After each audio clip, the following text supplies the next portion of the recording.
Hello and welcome to the Grove Church Podcast. I'm Charlie Lofton, the lead pastor there, and we are so glad that you're joining us. Whether you are a member and you're just catching up on a sermon that you missed, or you're someone who's brand new, we are really glad that you are joining us. And if you are new in some way, and I know that a lot of people will do that, will listen to sermons first before they visit, I want you to know that we would love to meet you at any point. You can join us live in our services on Sunday, 9 and 10:30, or our streaming service at 10:30. Either way, we would love to be able to get to know you. And regardless of why you are here listening to this sermon today, thank you so much for joining us. All right. Well, hey, good morning. I'm Mark, and I'm excited to worship together today, whether you're first time around here, whether you've been here for a while, whether you have had a lot of exposure to Jesus and the church and things like that, or whether you really haven't and are just curious or came with a friend. I just want to say welcome. This is a good time to be here. As the new year starts and everything starts to reboot with school and things like that, this is the time each year when we kind of start afresh and anew and kick off a lot of new things, try to get everybody reconnected, start a lot of new things. And so this is the season to be a part of the Grove. If you want to get started, you're here at the right time. And we're kicking off this new series today where we're going to talk some about what that looks like and what this place, the Grove, this group of people, what we're about. And so it's a good time to be here. Kind of to get us started, I don't know if y'all have had these conversations, but I have noticed that I will be talking to friends, and it just kind of starts to show itself in more of a way, maybe post-COVID, than it ever has before, that I don't necessarily agree with everybody on their approach to grocery shopping. There's varied ways that you can get the things that you need for your household. Have you noticed that, especially when we're talking about groceries and food and things like that you're going to have. I mean, you can, and I'm sure there are some practitioners of this in the room. I mean, you can never leave your house. You can order it on your phone, and it's just at your door, and you just open the door and receive it. I think there's a Bible verse about that. You just receive it. I don't understand this. I've only done that a few times. It is pretty crazy to open the door and my Cocoa Pebbles are just sitting there smiling at me. I'm surprised that somebody went through the trouble to bring my Cocoa Pebbles over to the house, but I'm thinking Walmart's not that far away, so I guess it wasn't too bad. Is it true that people will open your door and go in and put it in the refrigerator for you? That blows my mind. I don't know. I don't even know what to do with that.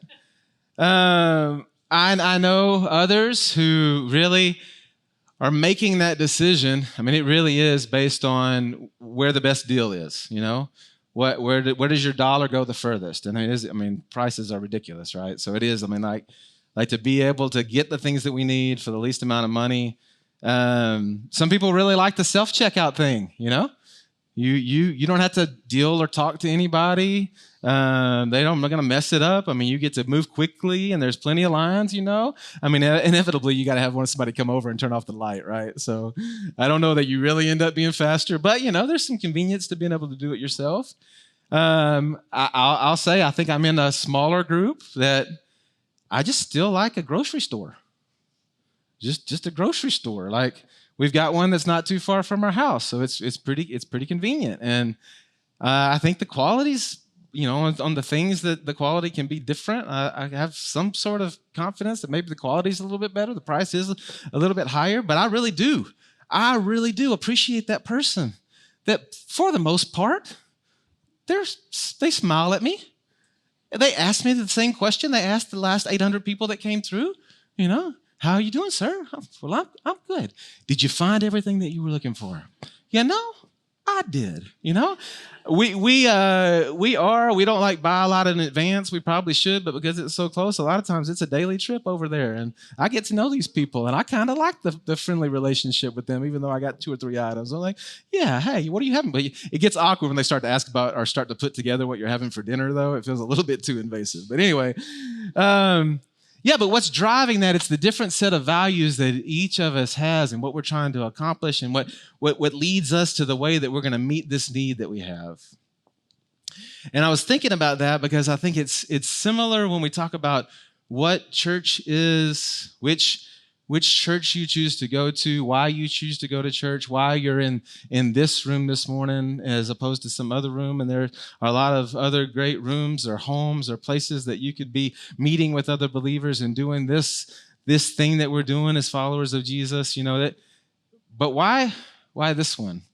And maybe it's because I was in college ministry for a long time, and then I've also worked with missionaries for a long time. I get the question often, as somebody's finishing college and they're a young professional and they're trying to make the decision or have moved to a new location, and they're asking the question, how do I go about deciding?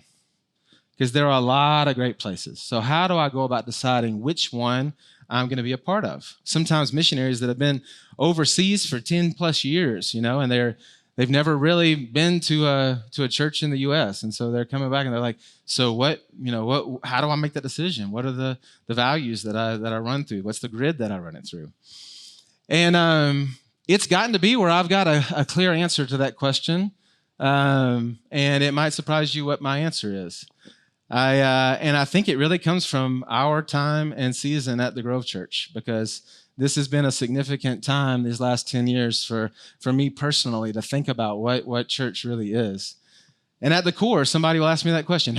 Before I answer, I would love for you to think, like, what would your answer to that question be? What is the thing? But my answer is, well, of course, we need there to be solid theologically, that we need to actually teach the Bible. There's some core things, just like going to the grocery store. I got to have the food that I need, right? I can't just. But what's the driving thing? Well, friend that's asking me, can you bring your friend from work who is far from God and interested? Could you bring them to that place and them feel like they're included? Or will they come and feel like this is an exclusive club that I have no part of? Because let's be honest, there's a lot of places and a lot of situations that I've been in, places that I've been, that I knew I couldn't invite any of my friends who didn't know Jesus, who weren't already in the club. I couldn't bring them because they wouldn't be welcome there. And so I will say, like, man, if you need a place that can support your personal ministry, right? Because all of us are making friends, all of us. If you know this Jesus and you've experienced his grace, then you're dishing it out everywhere you go. And someone's like, well, how do I respond to that? What place could I go to learn more? You got to have the place. What's the place? And hopefully you're at a church, you're at with another group of people that you can readily invite and introduce your friend to, and know that they're going to find Jesus there. And who is Jesus? The reason why this is so important is because if you look at Luke chapter 19, which is where we're going to camp out today in the Gospel of Luke, we're eventually going to be talking about Zacchaeus. That's kind of our core story, even though we're not going to spend a bulk of time there today. Zacchaeus, the wee little man. I'm not going to, Charlie did the Light of Mine and didn't sing it last week, and I'm also not going to bore you with the Wee Little Man song, if you're familiar with what I'm talking about. Actually, it is pretty crazy that the words of the song are almost identical. It's a memory verse. If you know the song, you know the the whole, you got verses memorized. You might not even know it. But at the end of that story, Jesus declares a mission statement. And it would be something I would encourage you to memorize, because he doesn't mix words. He leaves no doubt. He says in Luke chapter 19, verse 10, for the Son of Man, and he's referring to himself, for the Son of Man came to seek and to save the lost. He came to seek and to save the lost. Friends, this is who our Jesus is. This is what he does. And those who follow him, who love him, who have been rescued by him, they are also about this. A church that follows him and wants to obey him, they are about this, because that's who he is and that's what he does. And so just to get us started, I want to just kind of pull out a few key things just from this statement. One, he says some are described as lost. He says There's people that they're lost and they're in need of being saved, and they need to know that they're in a situation that they need to be rescued from, and they need to be rescued.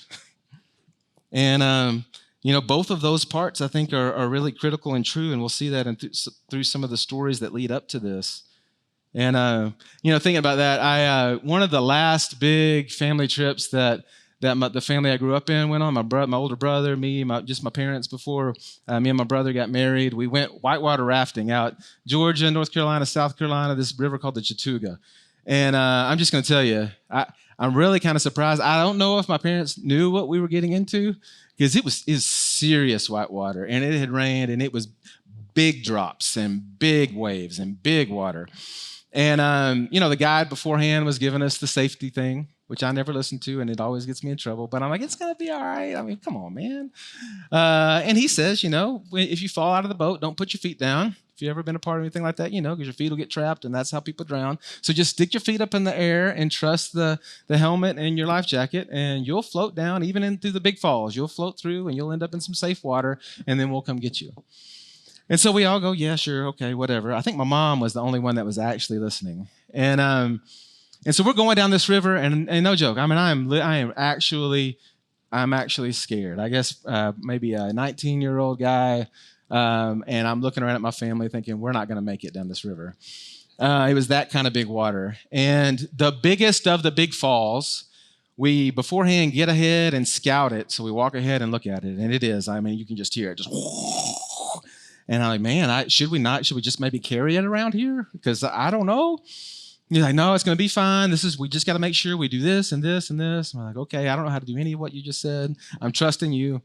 So we get in the boat, and we get closer and closer and closer, and you can just hear the sound of this fall.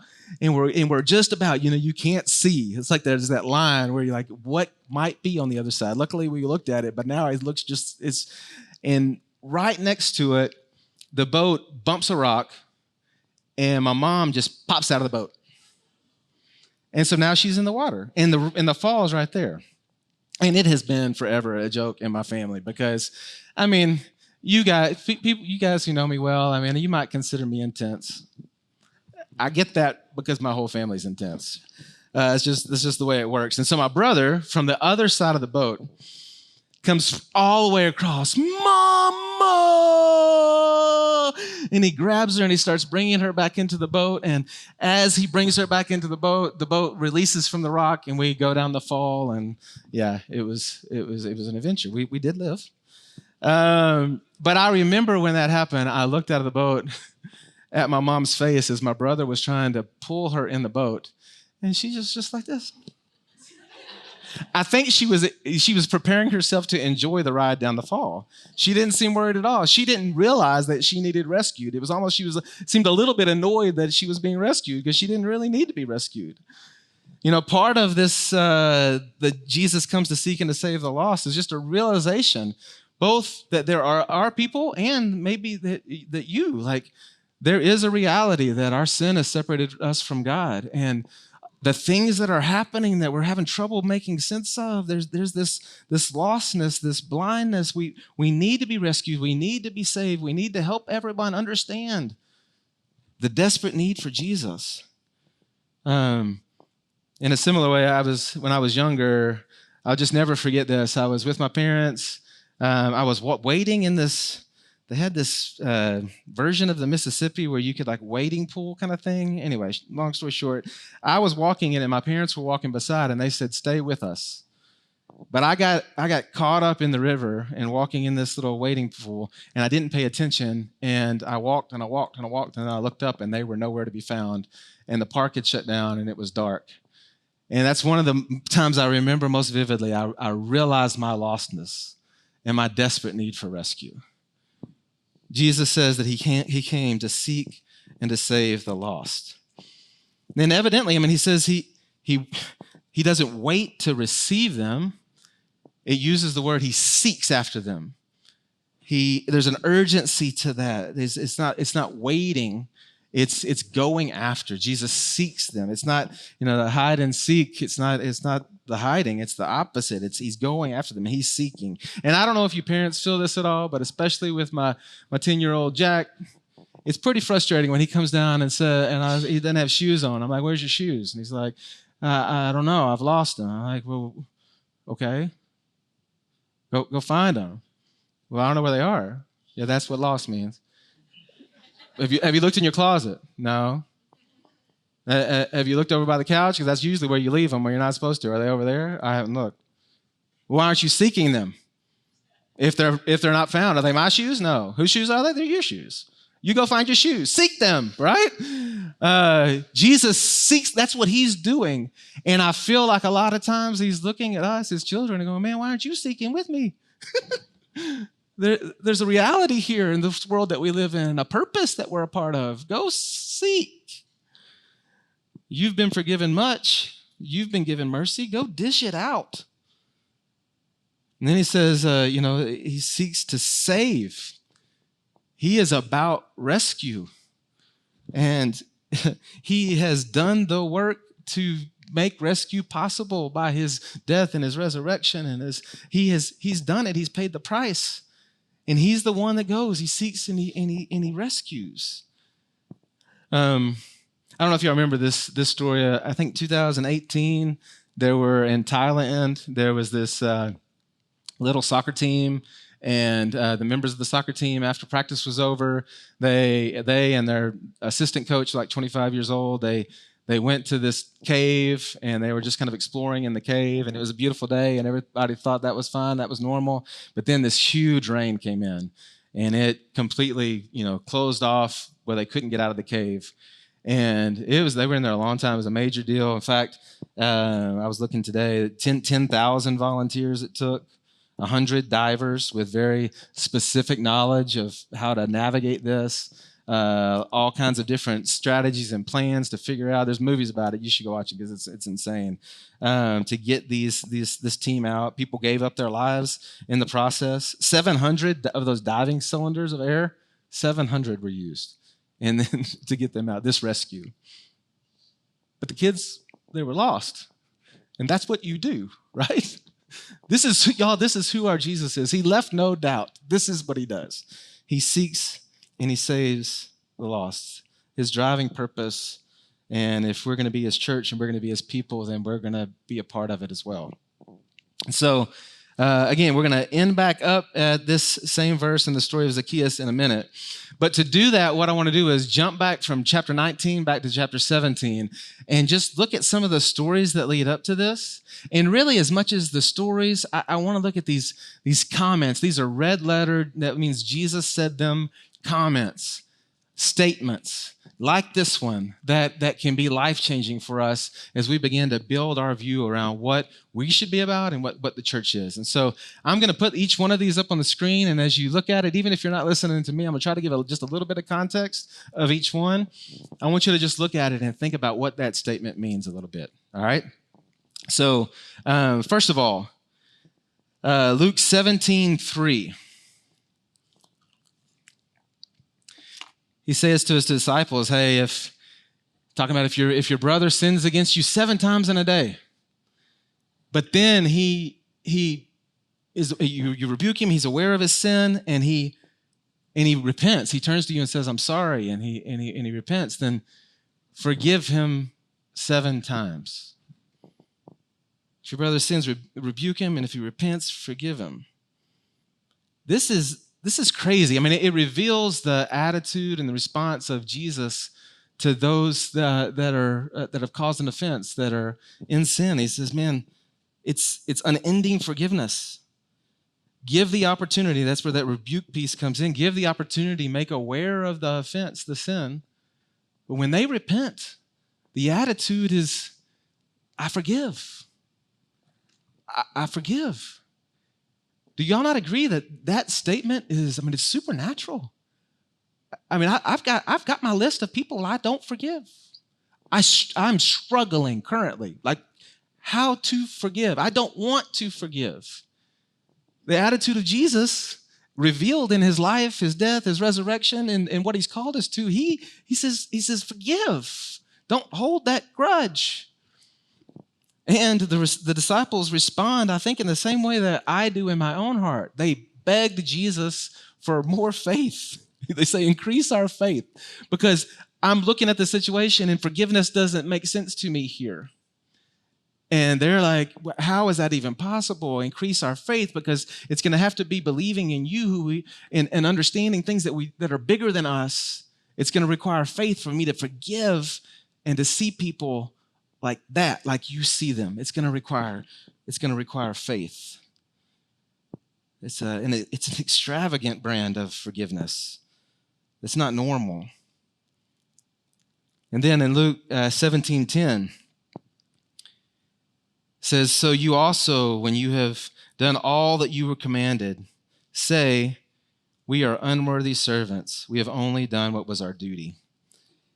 This follows a parable where he's talking about how when a worker goes and does the job that they were called to do, they don't come back and expect that you get some reward or some huge pat on the back, or that you get. No, when a worker just does the thing a worker's supposed to do, the worker does the thing he's supposed to do. That's what you do. Don't think that this is some grand special thing only for the elite, or only for something that you would do extra or above it. This is the baseline expectation for his followers. This is just what we do. And then in 17:33, he says this, whoever seeks to preserve his life will lose it.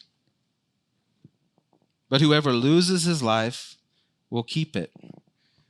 This statement he makes in the middle of a rant about how quick his return is going to be and how we're not going to see it coming, and don't be trying to figure that out, because when he shows up, it's going to be like this. And what we're going to find is that you're not trying to protect your life. You're not trying to preserve your life, the people who are living to keep out mine and ours, but the ones who are living outside of that and are self-sacrificing, who lose their life, they're the ones in eternity. Those are the ones that keep it. So live a life of self-sacrifice. And then not only that, those are some statements. Here are some of the stories that we find from 17 to 19. In chapter 17, Jesus runs into 10 people with leprosy, and they all beg him for mercy. And he responds and he heals them. And then in verse 17, he says, were not 10 cleansed? Where are the 9? Because you see, only one of the 10, it says, returns to Jesus, gives thanks to God, and thanks to him, and praises God. Only one of the 10. I think this is really important for us to evaluate ourselves.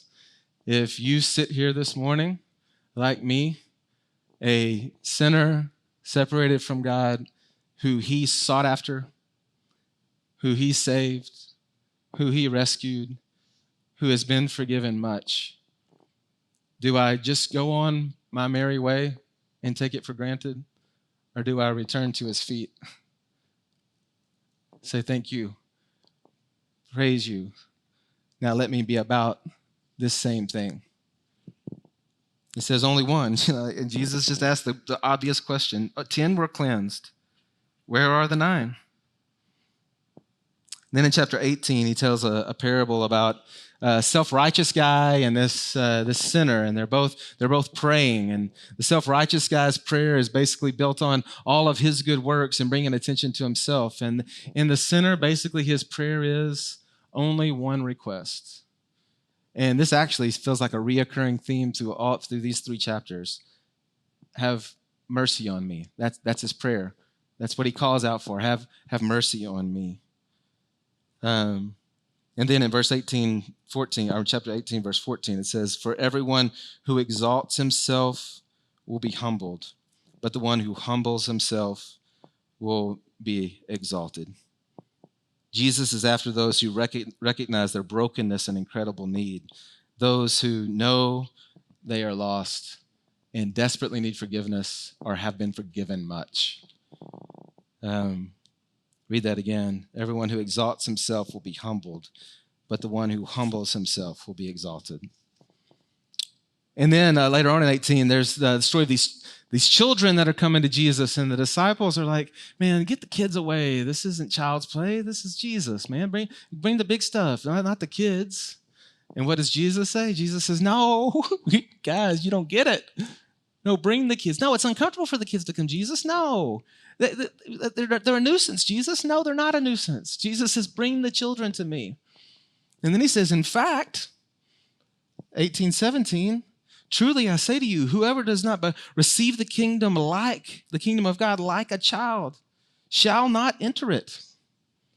Y'all, that is a crazy statement. Jesus not only includes the ones that they want to exclude, the others want to exclude, he says it's the very nature of their exclusion, the reason you want to exclude them, that makes them acceptable, and you need to follow the model, their childlikeness.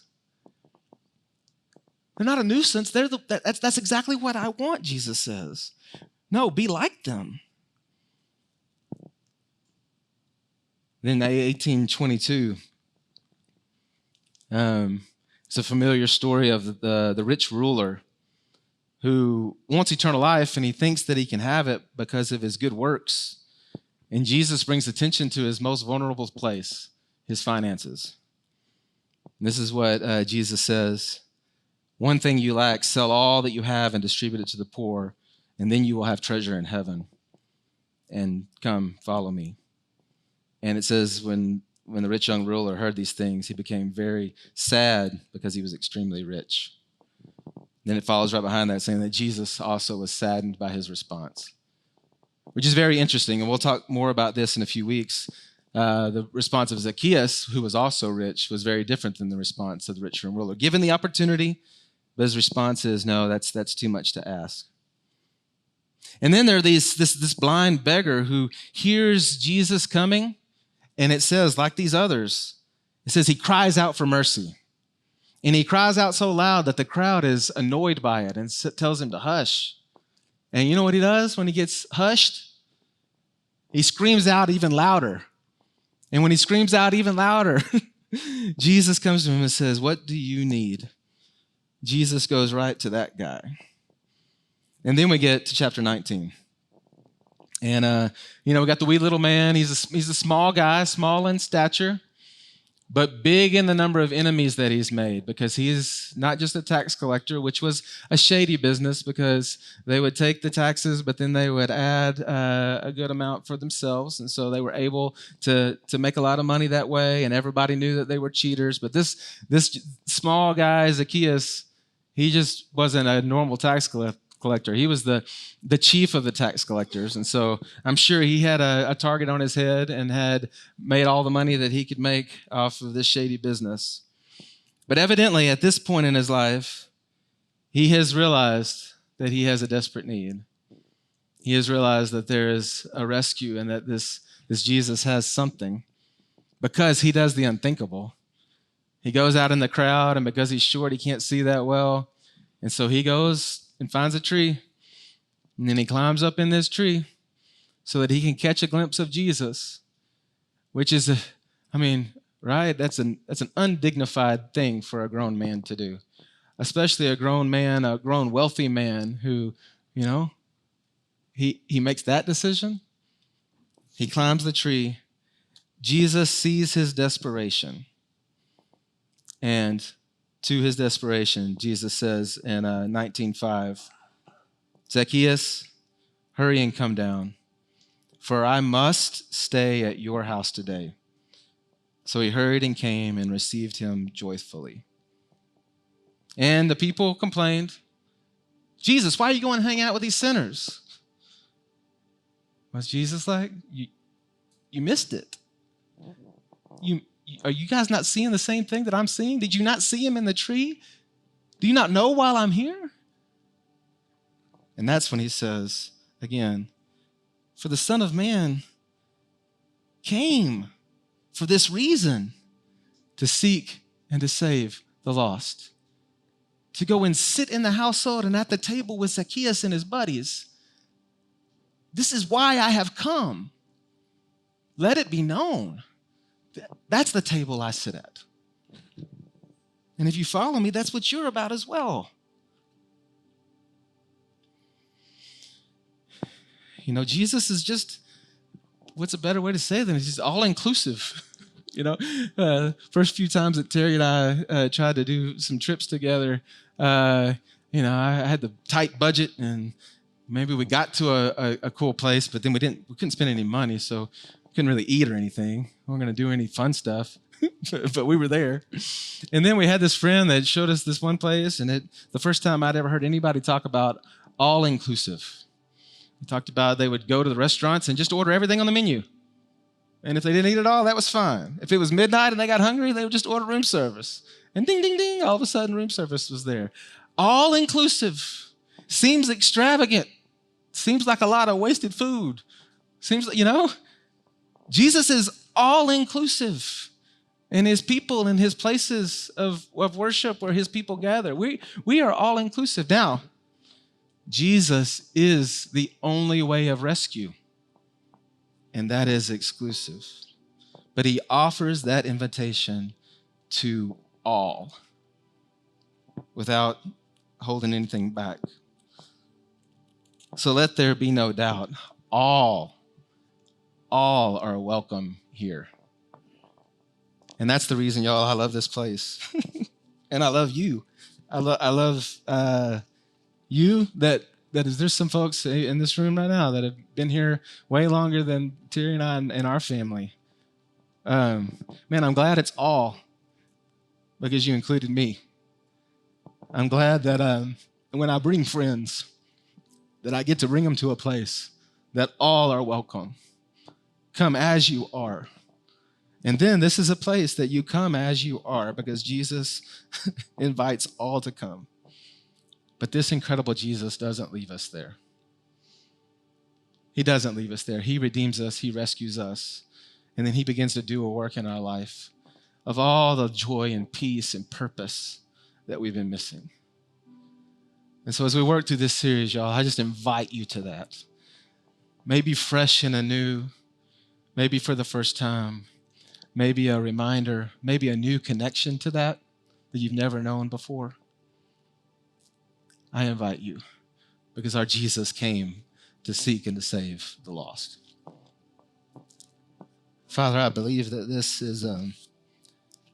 is true, and I just don't want us to miss it. I don't want to ever be a person, a family, a people who miss it. I don't want to be the 9 lepers who are healed and then go my own way. I don't want to be that. I want to be clearly aware that you have done this incredible work in my life by your great power, by your incredible mercy and grace.